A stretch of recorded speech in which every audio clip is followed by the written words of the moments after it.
The stock market is not going to thrive under the condition of increasing regulation, more social control, more government interference, more government demonizing Wall Street, banks, fat cat bankers, as President Obama called them.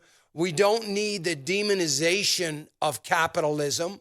We don't need the demonization of profits. We don't need the demonization of Wall Street and markets and the rich, because it's the rich that hire people.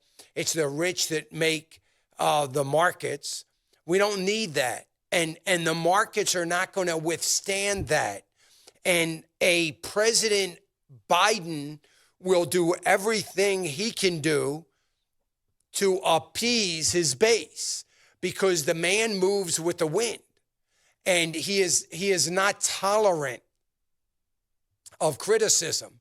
And he definitely won't be tolerant of criticism from his base. And he's going to bend extremely easy. And we have seen the base of the Democratic Party getting more and more progressive by the week. By the week, they become more and more progressive. I can only imagine what it's going to be like by January of next year. This is a party that has lied, that has cheated, that has done everything humanly possible, that has made phony charges, that has spent taxpayer dollars for 2 years on impeachment proceedings while not being about the business of the people's work, not caring a lick about it. They have been focused like a laser on getting rid of a president because they don't like him. They believe that the dislike of a man is grounds for impeachment. This is what he is going to be expected to embrace and love. So if, as I said earlier, President Obama was a radical Marxist, which I believe he was when he was first running for office in 2008. I said he was a socialist. Talk about an understatement. And this is somebody that is going to change the face and do everything they can. One of the orders of business of the progressives is to change the law and the rules and the Constitution in every way, shape, or form. This is a progressive party. Listen to me.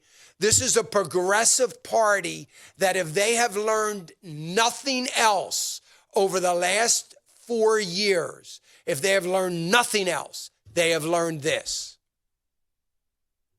They have learned that they will never be able to advance their progressive ideology if they can't legislate from the bench.